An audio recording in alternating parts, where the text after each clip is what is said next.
শুভেচ্ছা জানাচ্ছি সকল শিক্ষার্থীদেরকে। আমন্ত্রণ জানাচ্ছি বর্তমানে নবম ও দশম শ্রেণীতে অধ্যয়নরত সকল শিক্ষার্থীদেরকে এই ভিডিওটি দেখার জন্য। ভিডিওটি মূলত মাধ্যমিকের সাধারণ গণিতের যে চতুর্থ যে অধ্যায়টি রয়েছে সেই চতুর্থ অধ্যায়ের অন্তর্ভুক্ত অনুশীলনী 4.1 এর 3টি সমস্যা 9, 10 এবং 11 নম্বর এই 3টি সমস্যা নিয়ে তৈরি করা। যদি সমস্যার সমাধান নিয়ে তৈরি করা, যদি তোমরা মনোযোগ সহকারে ভিডিওটি শেষ পর্যন্ত দেখো তাহলে এই 3টি সমস্যা সম্পর্কে অনেক ধারণা অর্জন করতে পারবে বলে আশা রাখি। তবে মূল ভিডিওটিতে যাওয়ার আগে বরাবরের মতোই অনুরোধ থাকবে, যদি তোমরা এই চ্যানেলটি নতুন দর্শক হয়ে থাকো অবশ্যই চ্যানেলটি সাবস্ক্রাইব করবে এবং এর ফলে নিত্য নতুন যে ভিডিওগুলো আমি চ্যানেলে আপলোড দিব সেটি সম্পর্কে একটি নোটিফিকেশন অবশ্যই তোমরা পেয়ে যাবে। যদি তোমরা প্রয়োজনীয় তোমাদের ভিডিওগুলো দেখতে চাও, যে ভিডিওগুলো তোমার প্রয়োজন অথচ খুঁজে পাচ্ছ না সেটি দেখতে চাইলে আমার চ্যানেলের প্লে লিস্ট থেকে তোমাদের প্রয়োজনীয় ভিডিওগুলো অনুসন্ধান করে দেখে নিতে পারো, তাহলে অনেকটাই উপকৃত হবে বলে আশা রাখি। এবার চলো আমরা ভিডিওটির আলোচনা দেখার চেষ্টা করি। এখানে প্রথমেই আমি আলোচনা করতে চলেছি 9 নম্বর প্রশ্নের সমাধান নিয়ে। 9 নম্বর প্রশ্নটিতে এখানে বলা রয়েছে 4 টু দি পাওয়ার n, এই যে 4 to the power n -1 by 2 to the power n -1, এই বাম পাশের এই অংশটার কাজ করে আমাদের এইটুকু তৈরি করতে হবে যদি সম্ভব হয়, বা যদি আমরা দেখাতে পারি 2 টু দি পাওয়ার n + 1, তাহলে আমাদের উত্তরটি কাঙ্ক্ষিত উত্তরটি বা প্রমাণিত হয়ে যাবে, আমরা ফুলফিল মার্ক পাবো বলে আশা রাখি। এখন আমরা সমাধানে যাই। বাম পক্ষ আমরা যেহেতু বাম পক্ষ শুরু করে আমাদের ডান পক্ষের মান বের করতে হবে, এই জন্য আমরা বাম পক্ষ যেটা দেওয়া রয়েছে বাম পক্ষটা আমরা লিখে নিলাম এখানে 4 to the power n -1 by 2 to the power n -1। এখন 2 টু দি পাওয়ার এই যে 4 ছিল 4কে আমরা ভেঙে লিখবো, 4কে আমরা 2 পাওয়ার স্কয়ার অর্থাৎ 2 স্কয়ার লিখে দিলাম, আর nটা ছিল ঠিক আছে, অর্থাৎ এই 4 টু দি পাওয়ার n কে আমরা লিখলাম 2 স্কয়ার, আর n তো পাওয়ারে ছিল এই কারণে nটার সাথে থাকবে, তাহলে 2 to the power n 2 to the power 2n -1 হলো, আর 2 টু দি পাওয়ার 2n এখানে -1 এটা থাকলো। এখন আমরা দেখো আরেকটু কাজ করতে পারি, এখানে দেখো উভয় পক্ষকে আমরা এই যে 2 টু দি পাওয়ার n -1 ছিল না, আর 2 টু দি পাওয়ার এখানে কি রয়েছে 2 টু দি পাওয়ার এই যেটা রয়েছে এই 2 to the power n 2 to the power 2n -1 2 to the power এই যে 2n -1, তাই না, উভয় পক্ষে এই যেটা রয়েছে আমরা উভয়ের সাথে এই যে 2 to the power 2n + 1 R 2 to the power 2n + 1 একই অর্থাৎ সমমানের একটি রাশি আমরা উপর নিচে গুণ করে দিলাম, ঠিক আছে। যদি গুণ না করি তাহলে অন্যভাবে এটি যাওয়া যায়, সেটা আমি দেখাবো। দেখো গুণ করে দেওয়ার ফলে দেখো এখানে কি হয়েছে 2 to the power 2n -1 2 to the power 2n + 1 2n + 1, অর্থাৎ নিচে যা রয়েছে তার বিপরীত রাশি দ্বারা, কিন্তু এটা উপরে যা রয়েছে সেটা না, তার বিপরীত না, কিন্তু নিচে যে পদটি আমাদের ছিল এই নিচের কি ছিল 2 to the power n -1 two the power 2n -1 এর বিপরীত থাকে, 2 টু দি পাওয়ার 2n -1 এর বিপরীত পদ দ্বারা আমরা নিচে কি করব আমরা গুণ করে দেব, দিয়ে আমরা নিচেরটা a - b a + b এরকম সূত্রে একটা সূত্র পড়ে, যার সূত্র হচ্ছে a স্কয়ার মানে b স্কয়ার, ঠিক আছে। অর্থাৎ এই যে a - b এটিকে যদি আমরা a ধরি তাহলে a - b, এবং এটিকে যদি a + b এর সঙ্গে তুলনা করি তাহলে কি হবে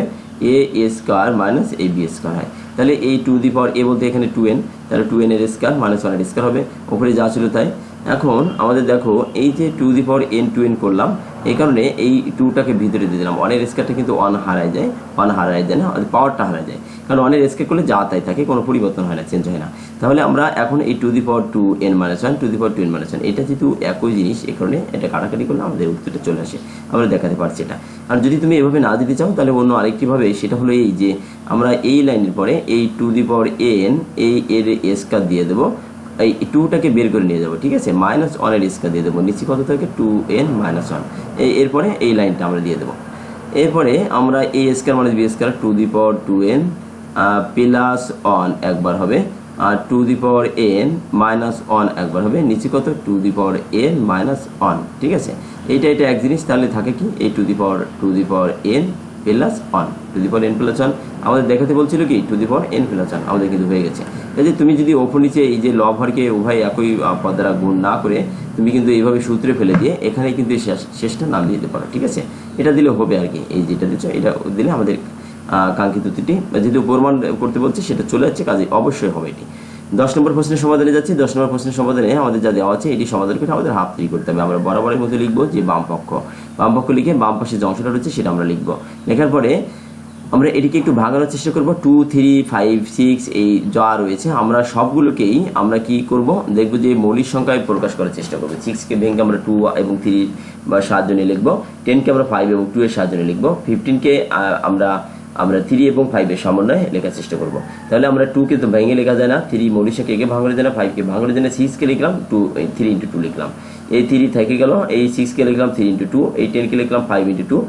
এখানে এই 15কে লিখলাম কত 5 ইন্টু 3 লিখলাম, ঠিক আছে। লিখে পাওয়ার যাতে ওইভাবে থেকে গেল আর কি। এখন আমরা এই সবগুলোকে ছড়িয়ে ফেলবো, পাওয়ারগুলো যার পাওয়ার সবগুলো দিয়ে দেবো, যার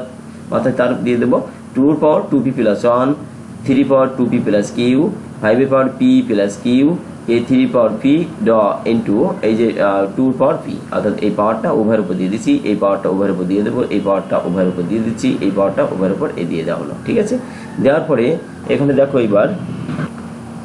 এখানে আমরা এই যে এটা উপরের লাইনটা এই আবার এখানে আমরা এই পাওয়ারগুলো কী করছি আমরা যোগ করে দিচ্ছি এবার 2 এর পাওয়ার 2p প্লাস 1, 2p প্লাস 1, 2 আর কোথাও আছে এখানে রয়েছে, এর পাওয়ার কত p, তাহলে এই 2p প্লাস 1 প্লাস p লেখা হয়েছে প্লাস p, ঠিক আছে। এই এখানে কত রয়েছে 3 এর পাওয়ার 2p প্লাস কিউ, 3 কে এই লাইনে কোথাও রয়েছে আর 3 আরেকটা রয়েছে p, তাহলে 2p plus Q plus p আরেকটা লেখা হয়েছে এখানে। আর এই 5 এর পাওয়ার 5 আর নাই ওপরে, এই কারণে 5 যার এই 5 এর পাওয়ার যা ছিল সেটি বিদ্যমান রয়েছে। নিচের ক্ষেত্রে তাই 3 আমরা 3 পাওয়ারগুলো একত্রিত করবো, 3 একবার লিখে 3 পাওয়ার এখানে p মাইনাস 2, তারপরে 3 পাওয়ার 2p প্লাস 2, 2p প্লাস 2 এবং 3 পাওয়ার এখানে আরেকটা হচ্ছে কিউ রয়েছে, এই কিউটা আমরা দিয়ে দিলাম। এখানে 2 পাওয়ার 2p প্লাস 2p প্লাস 2,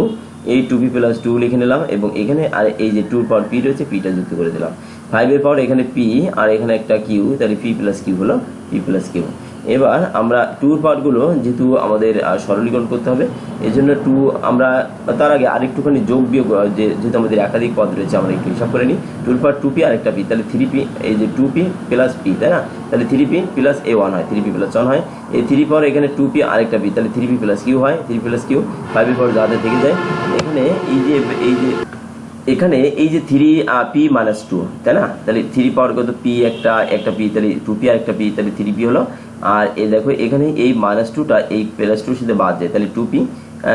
আর p 3p আর এই কিউটা থেকে যায়, তাহলে 3 প্লাস কিউ থেকে গেল। আর এখানে এই 2p প্লাস p, তাহলে 3p প্লাস 2 হলো এখানে, আর এখানে 5 এর পাওয়ার যা তাই থেকে গেল। এবার আমরা 3কে একবার লিখে পাওয়ার থেকে ওপরে পাওয়ার থেকে নিচের পাওয়ারটা বাদ দিয়ে দেবো। তাহলে দেখো এই 3 একবার লেখানো হয়েছে, 3 তুমি যদি বলো 2টা আগে লিখবো সেটিও হবে, তাহলে এই 3 এখানে এই 3p প্লাস কিউ লিখলাম, নেওয়া হলো 3p প্লাস কিউ মাইনাস দিয়ে এই মাইনাস 3p মাইনাস কিউ লিখে দেওয়া হলো এখানে,